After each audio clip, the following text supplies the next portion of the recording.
Everyone remembers playing Pokemon and Mario on their GBA, but I remember finding these hidden gems as a kid. So today, I'm going through 5 games that I remember from my childhood. Games that you probably saw but never gave a second thought.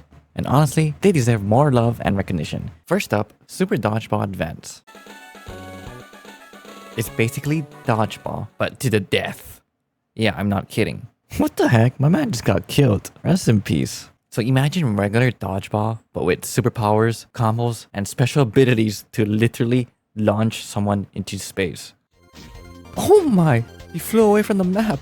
And rather than feeling like a sport game, it's more of an arcade brawler. It's pretty chaotic. I really love the art style in this game, from the sprites to the backgrounds. It's just arcadey and retro old school vibes. You play against different teams from different countries, and each stage has a different, unique environment. For example, one of my favorite stages is this cyberpunk city. But look at it though, we're like on the rooftop of a skyscraper, and you can see the neon city. I really love how vibrant and colorful the stage is. And the animations, they're really hilarious. Like every time you smack someone with the ball, you can just see their pain. There's some instances where when you KO someone, the little angel just floats away.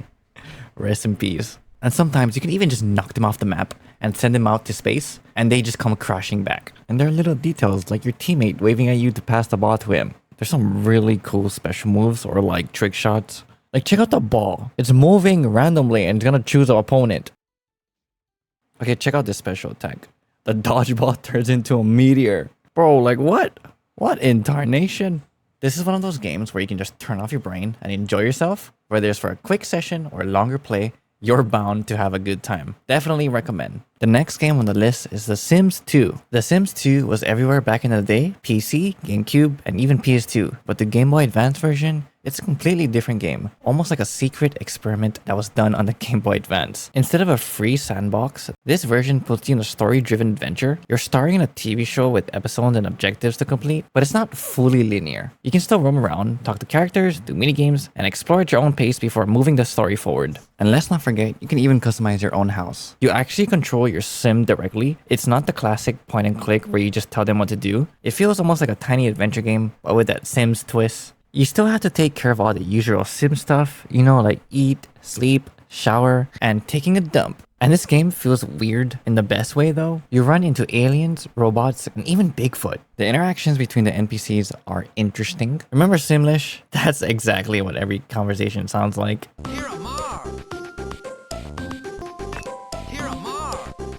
There's even a mission where an alien refuses to get off your toilet, so you have to annoy and insult them until they leave.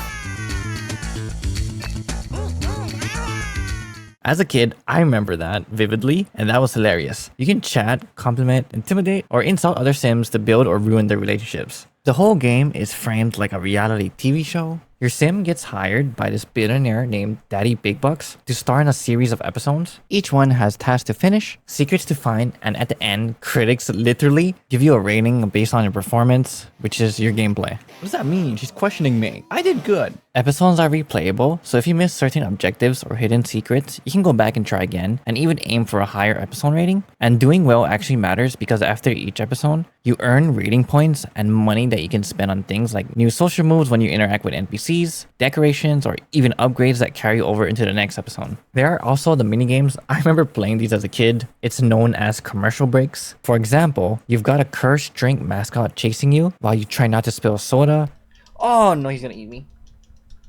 He's gonna eat me! Oh my, look at his face. There's also a minigame where you even feed Bigfoot. Hey, there we go, I got it. Yummy, yummy. It's such a strange little game, but I think that's why I love it. It's structured, it's experimental, and it's just the right amount of weird. This is a game I actually want to replay as I'm older and finally finish the story, because I forgot what happened. Definitely an underrated gem in the Game Boy Advance library. Moving on, Power Rangers Ninja Storm.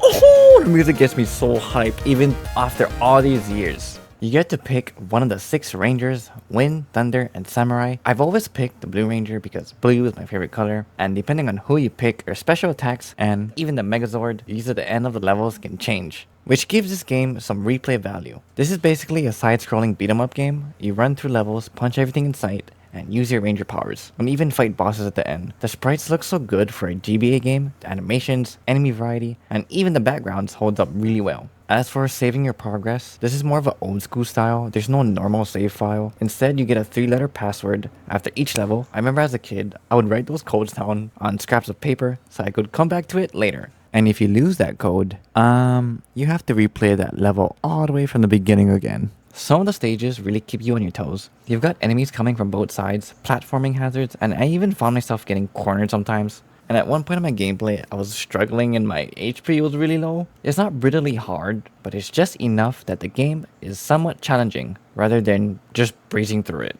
One thing I really appreciate about this game is the art direction. The sprites and animation look fantastic. The rangers are super recognizable, the enemies have variety, and the stages actually feel different from each other. It's impressive how much personality they managed to squeeze into a tiny cartridge. And the regular boss fights, they're honestly a blast. Every level builds up to a boss battle, and they all have unique attack patterns that you have to figure it out. Some of them can hit pretty hard if you don't end up figuring it out, but finally beating them feels super rewarding. It's a great payoff after plowing through waves of grunts. After defeating the regular boss, you go into a Megazord battle, in which you are a giant mech. But here's where it got me as a kid. You have to press the correct directions by holding L and R, and then hit A and B to initiate the attack. As a kid, I had no clue what I was doing playing this at first. I made the exact same mistake when I replayed it recently. Wait, what am I supposed to do? Dude, how do I even do this? Huh? Honestly, this game is pretty underrated. The music is hype, and being able to play as different rangers adds variety. It's a solid little beat 'em up, and if you grew up watching Power Rangers, this one's worth revisiting. The next game on this list is Medabots AX. 2v2 platformer fighting game. There are actually two versions of this game, the Metabee version and the Rokusho version. Each version has its own exclusive Medabots that you can use, so whichever one you play, it changes what you can collect and how you build your robot. In Metabee version, this is the one I played, so in the Metabee version, you control Metabee, and for this game, you have a partner and you take on 2 enemy robots on these small platform stages. I'ma be real with you though, there is no tutorial. This game literally just throws you in and expects you to figure it out on your own, which, imagine as a kid, it was super confusing, but at the same time, it was pretty exciting. But anyways, this game lets you customize your own Medabot, and you can customize them with different body parts. So you can choose how you want to customize your attacks, your abilities, your stats like your movement speed, and your movement style. So you really have to think about what setup you're using, since in this game, you have to know your timing on your attacks, your dodge, and even when to use your Metaforce special, which is your ultimate. And if you lose the whole fight, you can actually lose one of your meta parts entirely, which gives you fewer options until you win the new ones back. So it adds this extra pressure that makes every match feel high stakes. Let me talk about the sound effects though. They're so satisfying. Every punch, shot, and explosion just feels amazing. And I can never forget the judge yelling every start of the match. Medabots, roll battle! This still gets me hyped every single time. This game is very stimulating with missiles flying across the screen, explosions and pixels and sound effects. I really love how the animations look when the attacks land and even when you KO the enemy robot.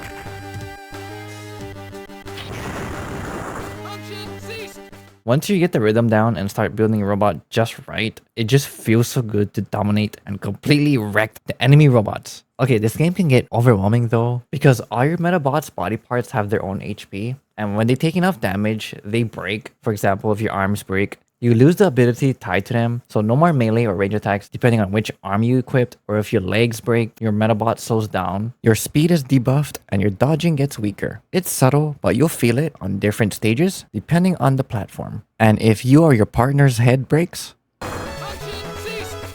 it's game over. This game is a mini platform fighter, kinda like a scaled down Smash Bros, but with robots and part customization. But of course, it's not as deep as Smash, but come on, for a GBA game, I thought it was really fun and surprisingly challenging. This game is definitely underrated. It can be repetitive sometimes and the AI can be annoying, but between collecting parts, customizing your Medabot, and actually thinking about how you want to fight, it's actually pretty fun. This is a game I've still yet to beat, and I'm planning to keep playing until I finally see it through. Oh, and if you haven't seen the anime, I recommend that you watch it. It's pretty good. The final game on the list is Alien Hominid. You guys remember Newgrounds, a website where you can play flash games all day? This was one of them. Alien Hominid actually started as a little flash game before growing into a full release on consoles such as the Gamecube and the PS2, and then ported to fit on the GBA cartridge. It was only released in PAL regions back in 2006, which is supposedly rare finding a cartridge in the US. Back then, I had the original game for the Gamecube and also this version of the game as well. What's weird is I remember going to GameStop, and you know how they have a glass case filled with loose pre-owned cartridges? I have a core memory of seeing it, pointing at it, and telling the GameStop worker, that one, I want that one. The GBA is a region-free console, so just remember you can play any games outside the US. Also, I grew up in Hawaii, where so many people from different countries visit and live, so it wouldn't surprise me if someone traded that game in. Either way, it became part of my childhood collection, and it was so much fun. This game is basically a run and gun shooter like Metal Slug or Mega Man, but with a goofy alien twist. You've got a blaster, grenades, and a melee attack where you can slash enemies in half. The game throws a lot at you, lots of enemies rushing in, blood spatters, enemies being annihilated, and bullets flying everywhere from your gun. And somehow this GBA game keeps up. It feels so chaotic just as the console version. I love how they incorporated gore in this game for the animations. For a GBA game, there's a lot of blood going on. Combine that with the alien's goofy expressions, amazing. When you ride a vehicle, look at the alien. He just looks so happy. Bro, look at his face. He looks so happy just decimating everyone. Look at this, he's literally doing a drive-by. There's even a part where you can... Oh my, please tell me you can drive the bulldozer, please. Oh, I can, yes! Yes! Run them over. Look at his face, I love it. He looks so happy. Run it over. Run the statue over. I love this little alien. The sprites and backgrounds look so amazing too. The animations are buttery smooth and everything feels super alive on screen.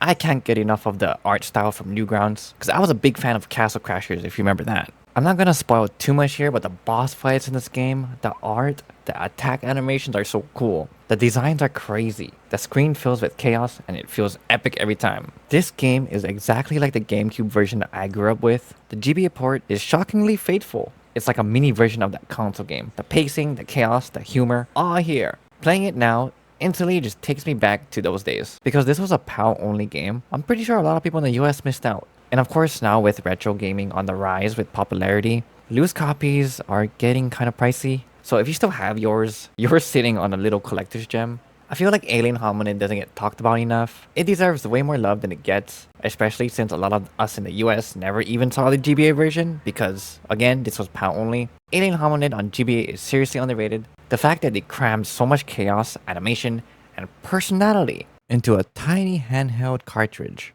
is insane. Newgrounds is amazing. If you grew up with the console version, this version is a must play. If you made it this far, thank you so much for watching and supporting my little channel on the internet. It really means a lot. This channel is all about cozy retro vibes and all things nostalgia. So if you enjoyed the video, welcome. I'm glad you're all here. I love to know what games do you think were underrated that you played in your childhood. Drop them in the comments because I love to try them out and even make a future video about them. If you enjoyed hanging out with me and talking about these hidden GBA gems, consider subscribing so you don't miss the next video. Here's to reliving our retro childhoods and discovering both the classics we loved and the nostalgic games we might have missed along the way. I'll see you in my next one. Bye bye bye bye bye.